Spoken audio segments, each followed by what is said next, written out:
Hello, I'm John Grum, and welcome to our 242nd Right and Left Discussion Forum. We hold our televised discussions twice monthly to demonstrate the value of civil, productive, open minded political dialogue. Today, our panel will discuss sanctuary cities. What does it mean to be a sanctuary city, and what impact does it have on immigration? Today's discussion begins with Patty Haskins, former member of the Wadsworth City Council and faculty of Wadsworth Senior High School. Then Brian Lawbaugh, president of R&B Financial Services, and Tom Finley, retired VP of Human Resources Development at Rubbermaid Incorporated. Patty, do you think the sanctuary cities designation adopted by some local jurisdiction has been helpful to the orderly immigration of future U.S. citizens? I'm not sure that it has anything to do uh, with the immigration process itself. I think what it was originally designed for was to enable immigrants that had not committed crimes to be able to function in a city, report crimes, uh, get treated for health problems, go to school, things of this nature, and to help the immigrants themselves. Um, the original idea was to simply not report immigrants that had not committed a crime. If, for example, they were picked up for a speeding ticket, or if they were, in another case, a witness to a crime, would be able to report, what they saw and what had happened without the fear of being deported immediately. Of course, if they had committed a crime, particularly a felony, that they would be prosecuted for that, and then whatever actions occurred after that occurred. Um, there No, is it's your Patty. It's your understanding that if a person has committed a crime, the in a sanctuary city, that they're not allowed to be questioned about their immigration status. no, no. If they have committed a crime, they will be prosecuted for that crime, and of course, their immigration status will be taken into effect. That is the understanding that I have. Um, it is not that they will not be charged with crimes. If they go on and if they kill someone, yes, they will be prosecuted for that crime. Yes, they will be um, deported or placed in jail or taken whatever responsibility there might be. But other than, I think one of the concerns is, and what happens quite often in sanctuary cities, is that when a person is arrested, let's say they're arrested for a speeding ticket or something, and they go through all due process, and the federal government is, of course, responsible for dealing with deportation and immigration issues. And what sanctuary cities do not do is they do not hold that person any longer than they are allowed to under their state and local, laws that they have. But they're not even allowed to ask them what their immigration status is. Is that correct? No, they're allowed to ask what their immigration status is. I think in a case, well, they're not, let's put it this way. I think, they're not allowed to go up to someone in the grocery store and say, hey, can you show me your green card or to prove your immigration status to me. And that's been I think a problem. The concern is that people are afraid that immigrants, particularly illegal immigrants, are committing crimes, and they shouldn't be here in the country if they are an illegal immigrant. Uh, One of the things they've shown, though, in studies is that the crime rate is actually lower amongst illegal immigrants than the normal populace. I think possibly because the immigrants are afraid that if they do something illegal, they'll be deported. So they try to stay in the background and keep their nose clean. Obviously, there are immigrants that are not lawful people and should not be in this country under any circumstances and should be removed from the country. And those are the ones that commit crimes. Brian, what's your understanding? Is a local police allowed to ask somebody about their immigration status if they've been arrested for committing a crime? Well, yeah. I believe they can, but herein lies the problem. Sanctuary cities have sort of broken an important part of the law enforcement chain. We talked a lot about ICE, immigration, customs, all those type of people. When an illegal alien or someone that's not here with the right, papers gets picked up for a crime, the local jurisdiction, I would think, would have an obligation to contact or look on the list that's been provided them, because they do a pretty good job of trying to keep track of people that are here on a visa or a temporary work permit or something of that nature. But when the sanctuary city says, hey, we picked up this individual for shoplifting, and they're supposed to be in court to adjudicate this on such and such a date, the sanctuary city people are aiding and abetting, as far as I'm concerned, that individual to not go through the total process.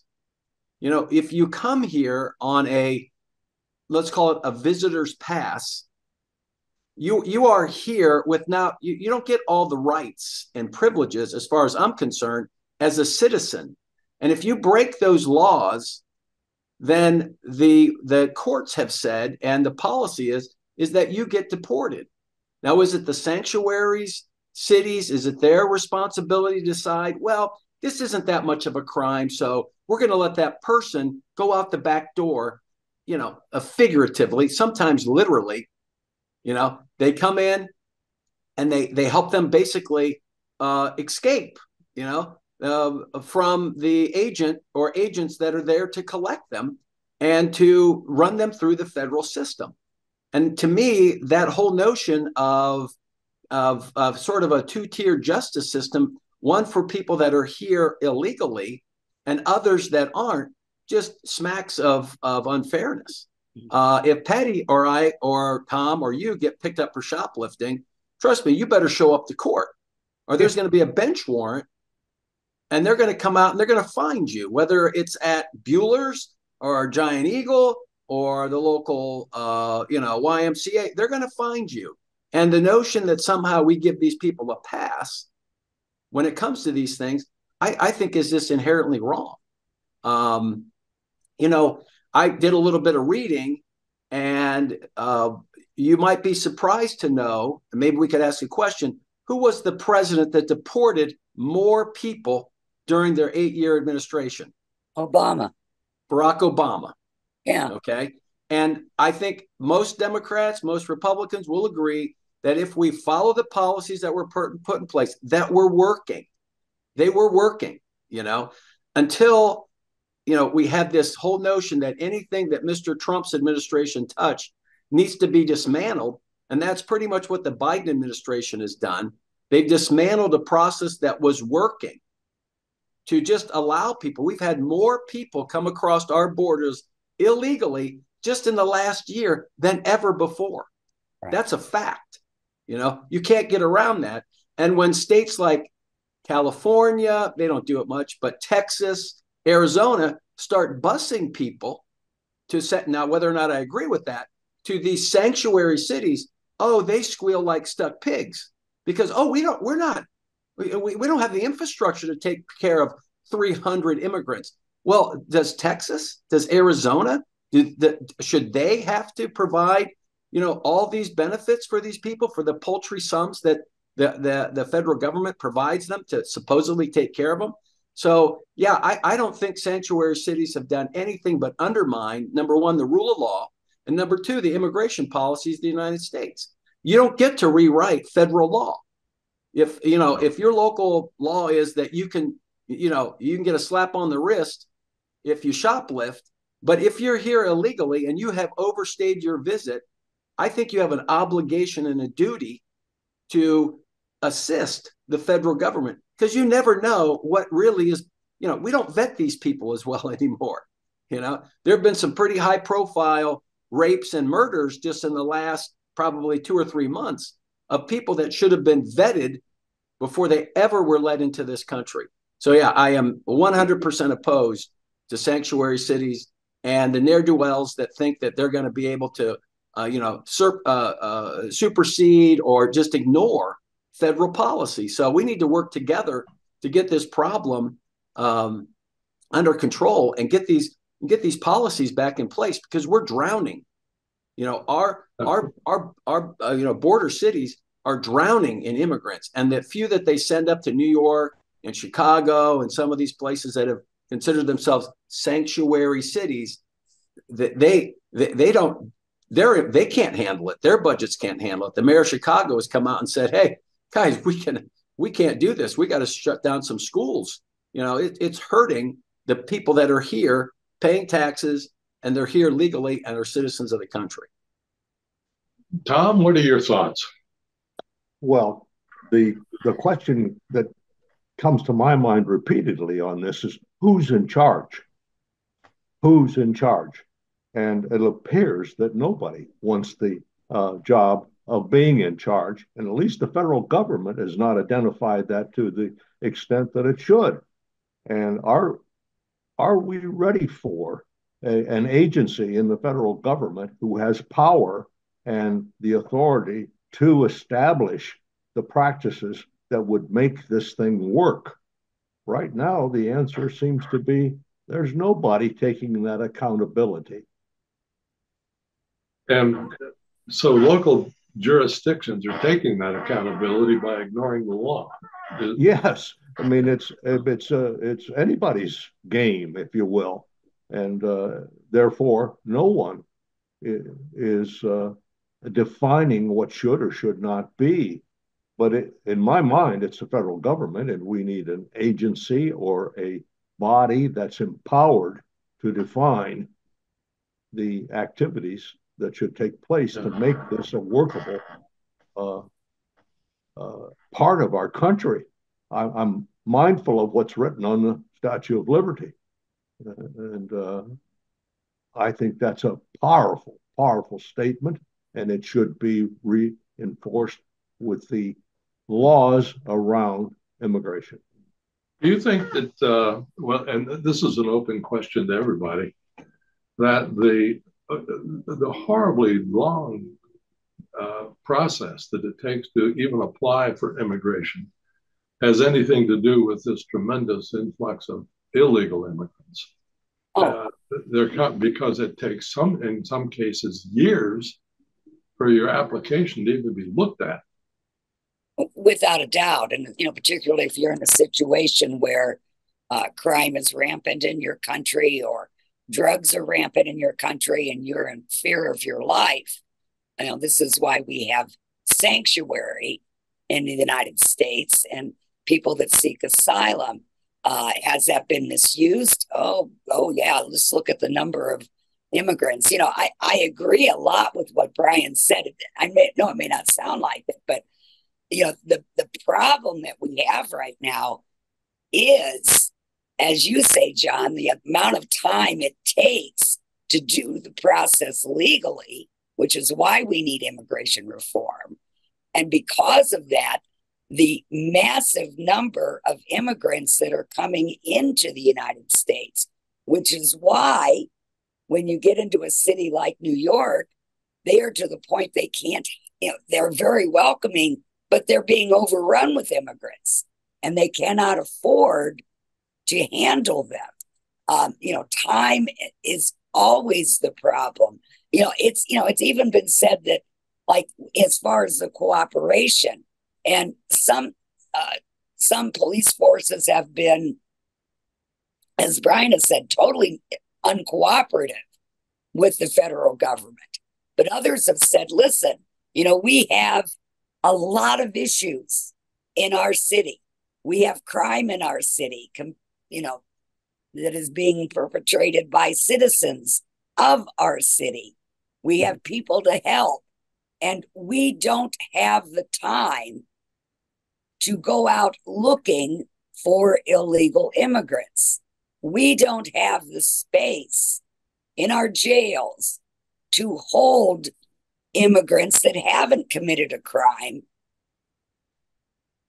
for an extra week or an extra 2 weeks till ICE is able to get there and take charge of the situations, because they are the only ones that can actually deport someone or act upon that.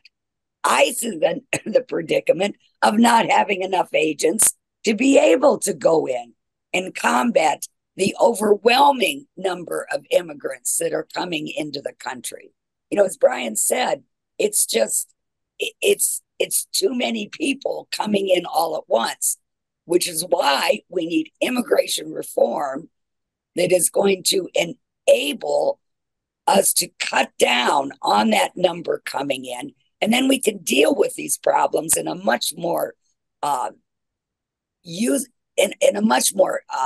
sympathetic way, and in a way that is fairer to all the citizens within this country. This is why I was really upset that the immigration bill, the reform bill that was put through, went no farther. So much work was put into that, and then it was just pushed aside, unfortunately. I mean, good or bad, there were good parts to it and bad parts to it, but it was going to help. And we can't wait another 9 months till after the presidential election to try to decide to do something about this. We need to do it now. We've got let me make this point as well.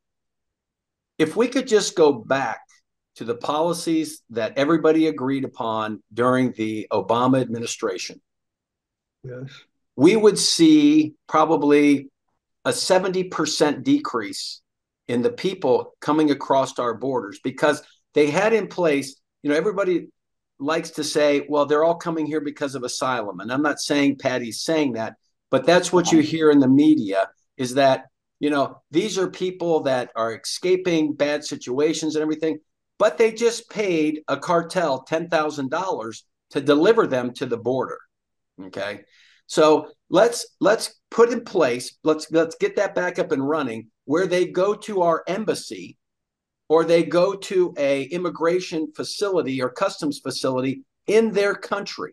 They wait in their country, and asylum seekers are then they're sort of put ahead of the line. They don't have to wait for 4 years or 5 years in an immigration camp down in their country before they're allowed to come.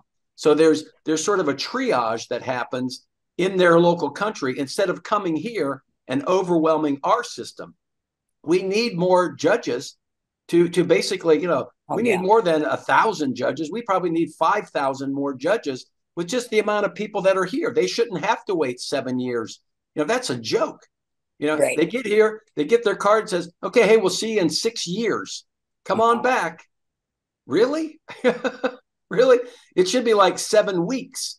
Here you are. Here's your thing. Here's your appointment. We'll know whether or not you can stay or not. So it's fairness for them, because they're not, just going about not sure whether or not they're going to live here or not. And then what happens is they have an anchor baby.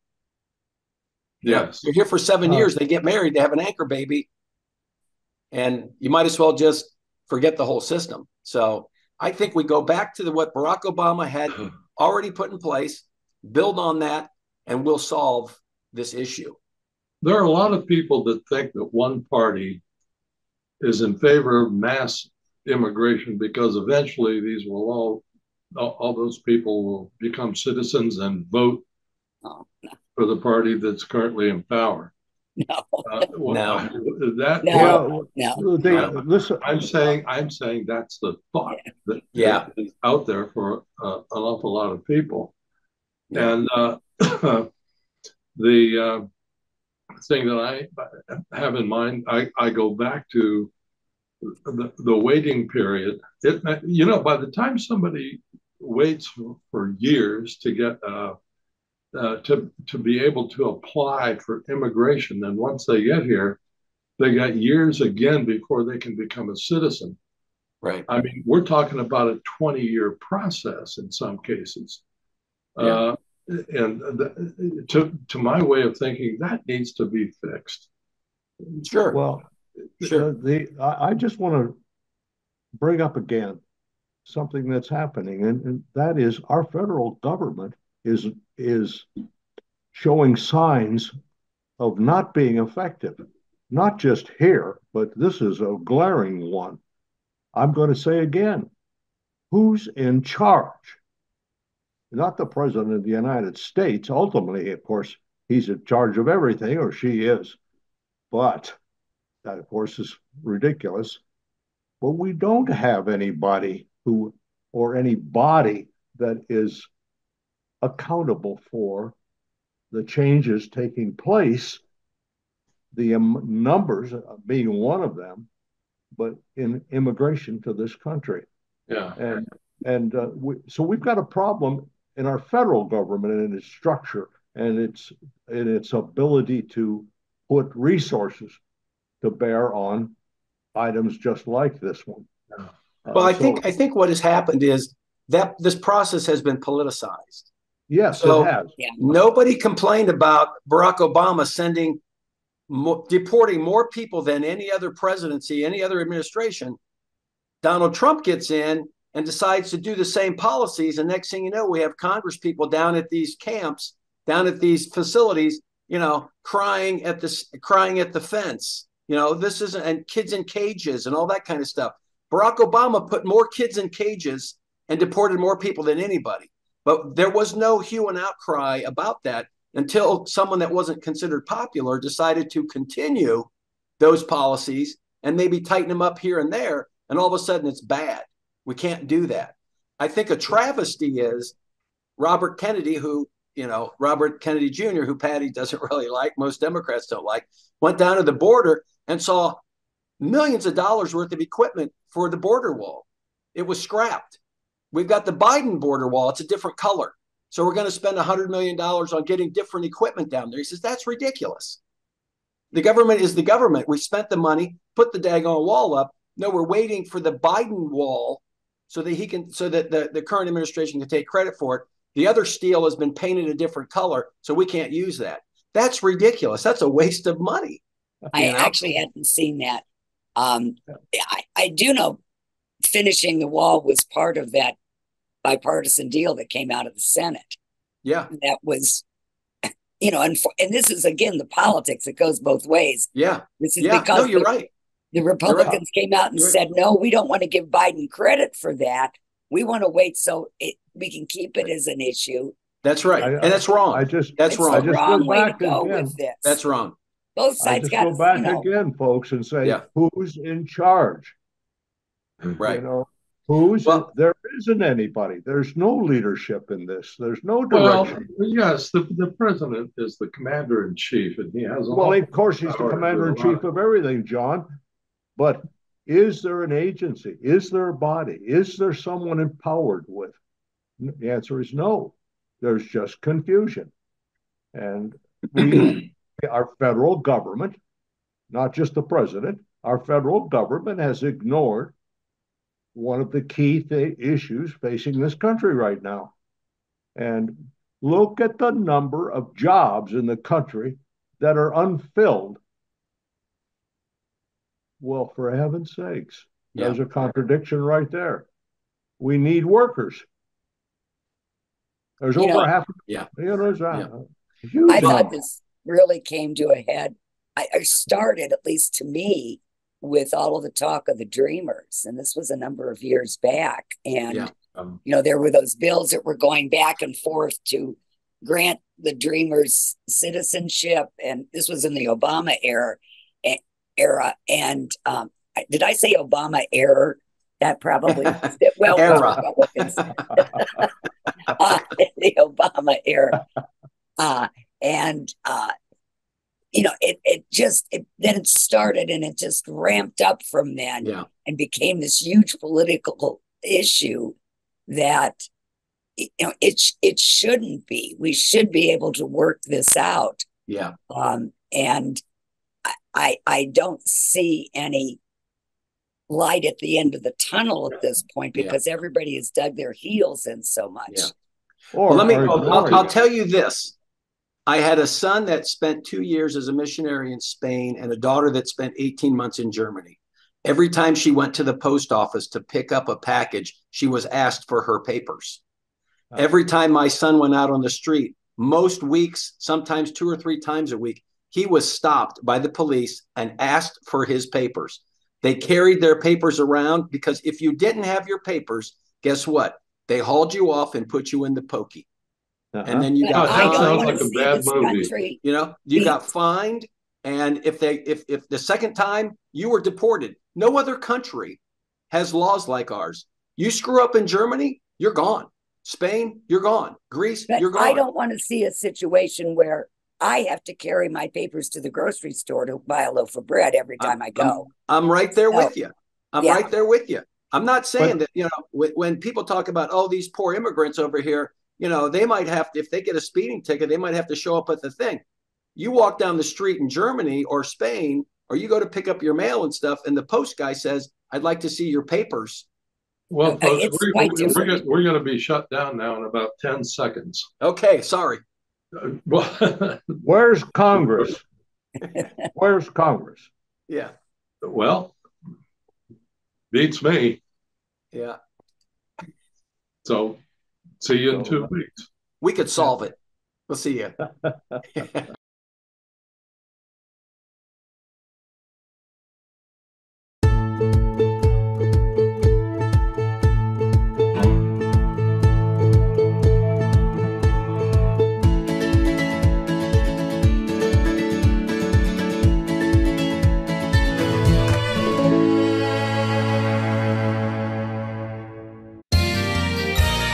You are watching WCTV, Wadsworth Community Television.